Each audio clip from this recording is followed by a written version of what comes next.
We sent it back to, yeah, we weren't quite sure about all the grammar. Oh, no. I'm just kidding. That's why Grammarly checked it. You got this. Start with that, means that okay? Are we scoring on this?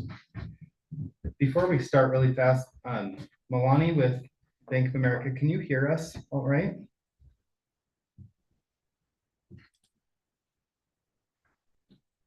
Yes, I can. Can you hear me? Yeah.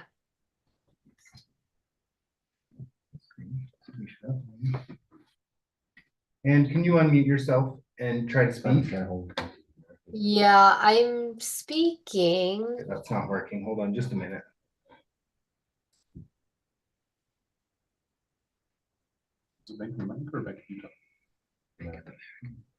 It's much better. All right, try now. Hello. Oh, there we have you. Okay, I'm gonna Okay. mute you. We'll start. Thank you. Ready? I'd like to welcome everybody out to February 7th, North Ogden City Planning Commission meeting. I'm Chairman Thomas and I'll be conducting tonight. We'll begin our meeting with a roll call. We'll make note that commissioners all in attendance. We have a new commissioner tonight that is not here. So we'll introduce him when he does come. Thought he was coming tonight, but we'll begin our meeting with a invocation or thought by Commissioner Watson and being led in the Pledge of Allegiance by Commissioner Green. Commissioner Watson. All right. Our Father in heaven, we're grateful for the opportunity we have to gather together. We're grateful to live in North Ogden. We ask for thy spirit to be with us and guide us. And we say these things in the name of Jesus Christ. Amen. Amen. Please join me in the Pledge of Allegiance. I pledge allegiance to the flag of the United States of America and to the republic for which it stands, one nation under God, indivisible, with liberty and justice for all.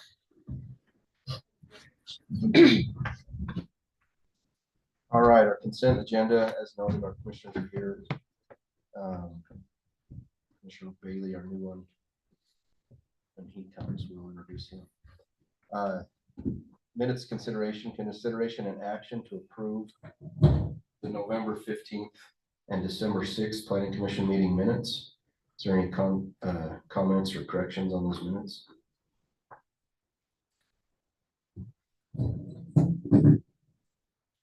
I'll make a motion that we approve the November 15th and December 6th Planning Commission meeting minutes. I'll second that. Okay, we have a motion and a second. All in favor? Aye. Any opposed? All right, do we have any ex parte communications or conflicts on our agenda tonight? Any commissioners? If not, we'll open up for public comment for items that are not on the agenda. Scott, do we have anybody online in the public that? No raised hands. All right. Well, item number 5, a site plan review 2024-2, consideration and action regarding an administrative application for site plan approval for this construction of a branch of Bank of America located at approximately 2250 North, 400 East. Our presenter is Ryan Nunn, our city planner. Ryan? Thank you, commission members. Yeah, so we got this site plan review for Bank of America. The location is in a commercially zoned area. It's near other commercial businesses, near another bank even. So it is definitely permitted use in this proposed location. It is on a vacant lot that is in an existing subdivision, the North Ogden Business Center. And so there is no subdivision necessary before this can go through. we are requesting the planning commission to allow staff to do some, to review some of the things administratively, specifically like the signage, the lighting, both on the building and in the parking lot, as well as like the trash enclosure as some of those come through in the building permit.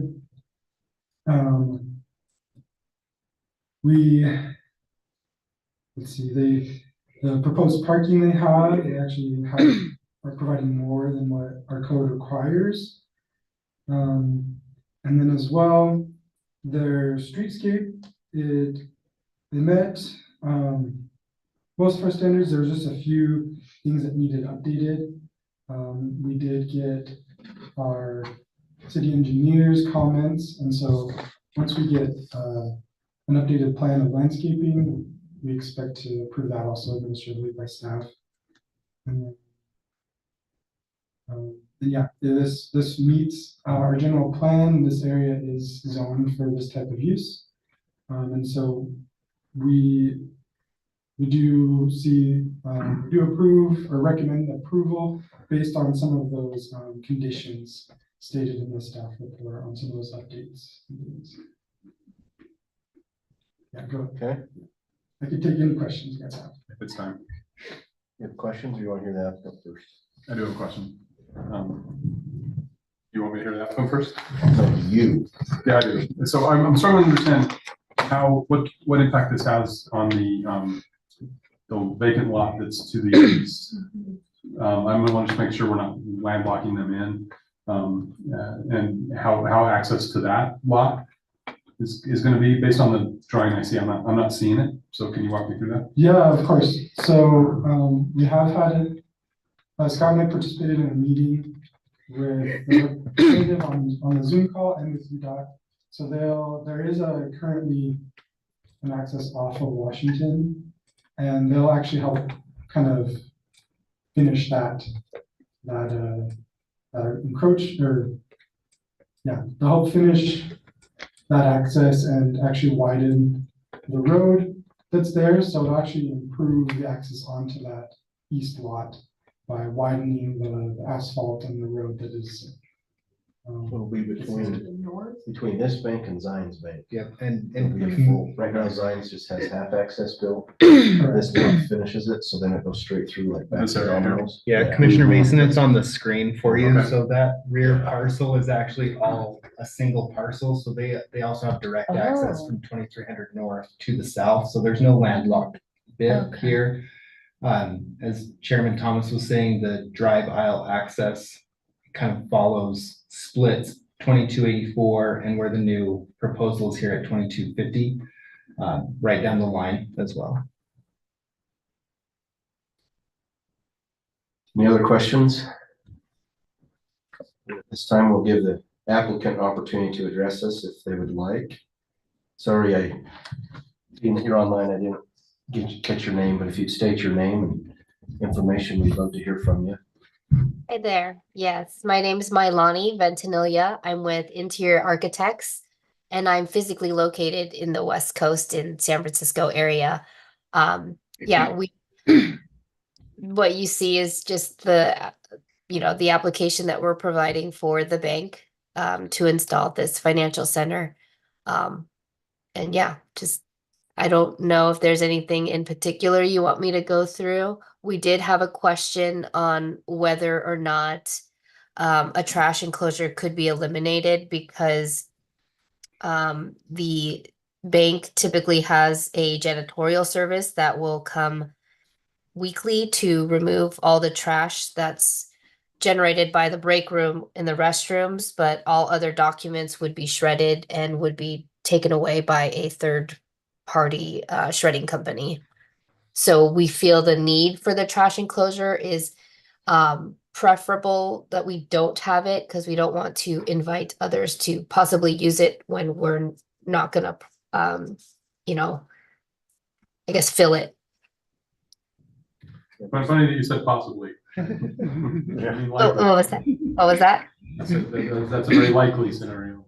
Yeah. Yeah. And by our code, I don't think it's an obligation that they have one. They did plan for a location of one here on the northeast portion of their site. There's a spot where one can be accommodated. But given the use of the building, their own internal trash controls, it's, you know, for us, it's more about, could it happen if the bank's use of this building were to transition? But I don't believe there's an obligation for them to provide one. Yeah, I'm okay with it as long as you have, like the area that you have shown on your plan, you leave that as landscape areas, so if it ever is decided you need one, you know, on the Right. site plan, it can show that, you know, maybe just label it on the site plan as trash enclosure for future use if needed. And then that way it's on our record and that it meets that our requirement to have location for one. I don't think our code requires you to use one, so.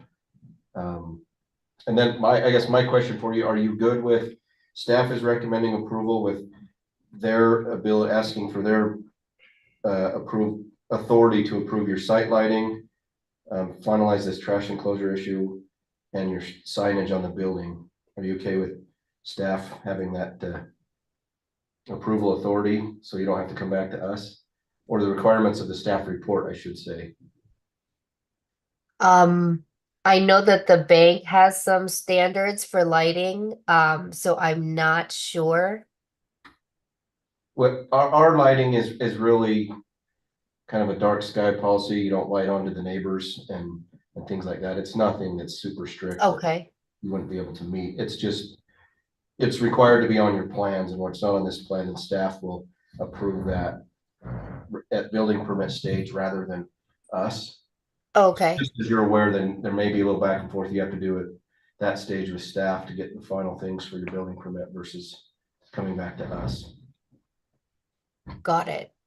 Okay, And then there's two larger items on there that are recommended from staff that aren't represented on your current plan. One is meeting Washington Boulevard streetscape standard, which includes a 10-foot wide sidewalk. That's been put in place since the time the previous bank and the development to the south was there. So that'd be a sidewalk improvement. And then we have an 8-foot fence requirement between residentially zoned land and commercially zoned land. So that would be your southern property border there where you have the landscape area. So just making sure that you read the staff report and aware of those, because those I are the think items that That ground to the south has been zoned as commercial. it's R2. And we can double check, but I was gonna buy it. He came in and rezoned it before, but I didn't end up buying it. okay, The, Little we house. better, so that's an item, I guess, Milani, that we'll double check, because I know that this parcel in particular had a zoning error on it that was R2. yeah. Mhm. And we can double check and we'll go back through the maps and see if that is the entirety of Washington Boulevard, that length, or if it picks up that residential home. So we'll confirm that prior to construction and as part of your notice of decision. Okay, and is there a specific like type of fencing that's required to be placed there, or a No. restriction on? No barbed wire, Yeah, got it. but otherwise, no, it can be vinyl, it could be vinyl coated chain link. I mean, anything that's just 8 foot tall. It actually might say, I'll have to double check our fencing standards. It might say it needs to be non-see-through. Okay, A variety of examples. Most of them are 8 foot tall vinyl fencing, but we do have our new concrete tilt up walls as well. okay. any questions for the applicant? Are you okay with adjusting your sidewalk to a 10-foot wide along Washington? That doesn't encroach on your property. I believe it goes towards the street on the street right of way. So Okay, your strip with the street trees on it just would shrinks, yeah, by 5 more Yeah. feet. So got it. Okay. Melanie, did you have an opportunity to review the staff report? I have not. Oh, okay, because there were quite a list of conditions of approval, and I just wanted to make sure that you could meet those conditions if we approve it. Okay, yeah, I'll have to take a look at that. Ryan, if you want to read through the conditions of approval, or I can stick them on the screen and A few of them we've just covered, but Right. yeah. Yeah, I can read through, and one we did want to discuss with planning commission about the coloring. Mhm. But yeah, I can read through those. We were hoping to condition to meet the requirements and conditions of the engineering department, fire department, and building department prior to issuance of a building permit. Mhm. Provide details of an 8-foot tall screening wall and 10-foot wide landscaping buffer on the south side of the property along the commercial and residential zoned property line. Signage is approved administratively. Submit signage plans through the required building permit process for review. Shasta white is approved as a main color and meets the intent of the ordinance pending planning commission approval. Provide locations of parking lot lighting, if any. Provide detailed submittal of all exterior lighting fixtures on the premises. Provide elevation details of trash enclosure with building permit application if necessary for the business.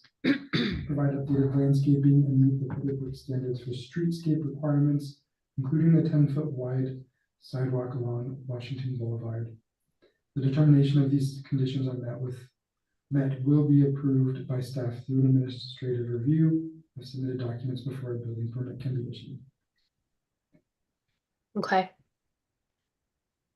And on the color of white, if you remember, we do have a restriction of pure white as a main color on major corridors, Washington Boulevard. I'm not a color theorist, and I don't know about Ryan, but we looked at Shasta white. It seems off-white enough, beigey enough that we're making we're making a staff recommendation or an administrative determination that it is not pure white and it meets the intent of the ordinance. But that is something we wanted the planning commission to confirm or weigh in on. Fine with it. Yeah, the building looked nice on the drawing, so Mhm. the color looked We nice. haven't had any other situations where we've declined an applicant who had a white-esque color fence. No, It's not as white as. Yeah, it's not like Nielsen's. Yeah. white, And we- right.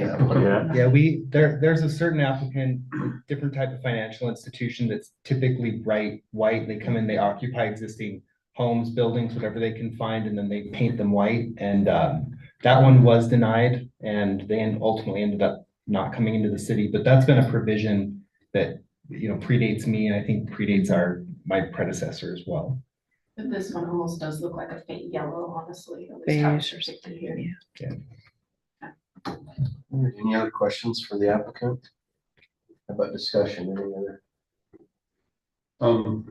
I see no reason to not approve this. I see nothing that's glaring that's outside of our code, and so, however, I don't love, in a situation like this, I don't love that we're stacking these, or, the impact to the lot to the east. This applicant has, this isn't their fault, it's not their doing, but, just the fact that we are gonna have 2 layers of commercial and between that far back property and Washington Boulevard I don't love it, but I don't know what to do about it. And I definitely don't think I don't think this applicant has caused that situation, but where the red hanger and stuff is, as they build to the south, I just feel like that's a recipe for disaster economically for them. And I don't love what it does there, but just a comment really, because I see no reason to not move forward with this application for that. So it just seems like maybe better planning 20 years ago in that area could have prevented that, but. Yep. Where we're not doing a subdivision and there's no other legislative component to this one, we Certainly. have to look at it in isolation. The remainder of the 2274 parcel does have access off of 2300 as well as the cross access agreement here, but I agree, but it's gonna be a hard corner to develop. right. Yeah, that's why I was making it a comment more than a flat out concern about this, because I think, I think this fits our ordinance and obviously this applicant wants frontage on Washington Boulevard, right? All that, yeah, that hits all those points, but man, it sure leaves a awkward piece of land there.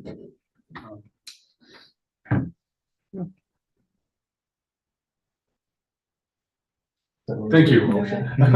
I would make a motion that we approve this application with the conditions listed in this staff report. Do you want to add anything about leaving the drafted trash enclosure space clear?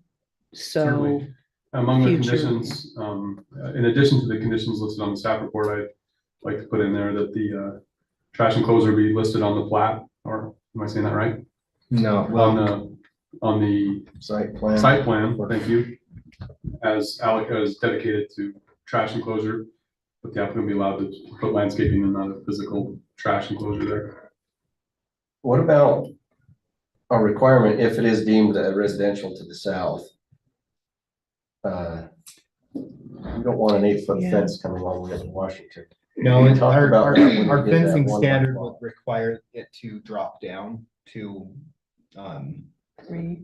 yeah, to the front yard setback, basically Because I that can't 30 remember what feet. we did when we approved that building right across the street from Bach. Mhm. I thought we just said, let's do away with the fence, because it'd just be like everybody driving down Washington just Yeah, sees that too fence close. instead of the back of the building. Yeah, I'd recommend it, we have a standard and we'll have to reread it because it's, the wording is different than it was before when we did our code amendment. But it talks about how far towards the front it could be, and I think it's, the limitation is at minimum that front yard stand or setback of 30 feet for the residential zone. And then the fence can drop down. If the planning commission wants to hold it back that 30 feet and require no fencing, the remainder of it, we can do that as well. It's kind of we have, I Yeah. assume, yeah. I mean, that ground is intended to be commercial, but although it is a residential use right now. So It's possible that the zoning map error is that whole length. We need to go back and take a look. So and it was, this piece was inadvertently turned back to R2 on a zone or on a map changeover a couple years ago. So we'll double check. and that. maybe that property got rezoned to R2 instead. I don't know. Yeah. That seems, no, I don't. We Okay. want to delegate that final decision on the I would say fencing to let the staff. staff work on the fence issue. Okay. Would be my opinion. Would you like to amend my motion? Sure. I don't know that you need to. The conditions of approval say, It talks about the 8-foot fence there. I would just maybe more in detail saying if it's determined if it's not needed because of future use of that ground to the south, and well, we can't do it based on the future use. because Well, as R2, someone if could, it's zoned, the zone, yeah, yep, that correct. takes care of itself, I guess, really. So So you could clarify it to say if the property to the south is found to be zoned commercial, the fencing standard would be eliminated. I'd like to amend my own motion to say what Commissioner Hess or Fine Director Scott Hess just said, which is if the ground to the south is found to be residential, commercial, then the fencing ordinance can be eliminated. Okay, thank you. all right, we have a motion. Second, We have a second. Any other discussion? All right, Commissioner Green, Yes. Commissioner Mason, Yes. Commissioner Webb. Oh, I didn't really see that. Commissioner Watson. Yes. Commissioner Nancaro. yes. slide I vote yes. All right. That's our only agenda item. Any public comments tonight? Anybody online that would like to address us? Nobody with their hand raised. All right, any remarks from commissioners? Just, if you didn't know, I know I mentioned earlier, but Chad Bailey was the applicant selected and nominated by the mayor to be on the planning commission, and so he'll be joining us at future meetings. He's an architect. He'll introduce himself, he's here, but I think he'll be a good fit for the commission. Great. Scott, do you have anything for us? No, we're a few weeks into the legislative session. One of the big housing bills that we were concerned about, HB 306, has continued to have movement on it, but it's changed and being pared back. So I'd encourage you, if you're interested, to continue to watch the Monday Legislative Policy Committee meetings. They're available on Zoom. You do have to log into them individually on ulc.org under the advocacy tab. But those are really interesting. They'll give you all the information on what's happening with code changes up at the state as it relates to local land use. And it's actually more than land use, it's just city issues generally. So we'll watch that and and report Okay. back as we get closer. The other thing is the Southtown Center project that was a Wasatch Front Regional Council grant is completed. We received the final report on that document. And we'll bring that forward when the active transportation plan is complete. We'll actually pull that in through the planning commission and then to the city council as well for adoption. So we'll report to you on that and then now we'll let Chad, You want to our new introduce planning Chad? commission member, Since, introduce himself. Hello, welcome. so Chad, I assume, so we meet at 6. So, I texted Jonathan and I was like, where, I don't know where the room is. oh, you're fine. So we're just wrapping I up the didn't get the meeting. agenda. It was close. Not your fault at all. Yes. So do you want to introduce yourself to the commission? Yeah, hi guys, my name's Chad Bailey, I just live over just off 1050 East, and I'm also a lifelong resident of North Ogden, except for, I don't know, 12 years spat there, you know, or I had to go to school and live in Seattle and whatnot, but I'm here, excited to be here, thanks. Welcome. Married, children? Oh, married, got two children, one's 6, she's in kindergarten here in North Ogden Elementary, and my boy he's coming up on 3. And I'm an architect, that's what I do during the day and nights, and weekends. I build pools too with Mr. Watson's dad too. it seems. Right. Oh. Well, we'll look over that. It's customary, sir, that the new guy brings brownies. I think Did he not tell him? They didn't even tell him where to go. That's okay, you can get him next time.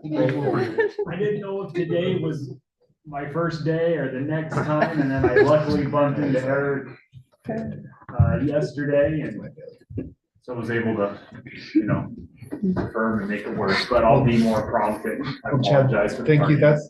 That's my failure. I'm sure I owed you a phone call today, so I apologize. And thank you for coming here. Hey, I'm here, you know? Appreciate it. Yeah. So, Yeah, well, thank you. You're here. So with that. Motion to adjourn. All right. Motion to adjourn, all in favor? Aye. Hey, look, you get the vote. We should have made a motion to adjourn. Yeah. That would have been perfect. Oh, okay, now we can.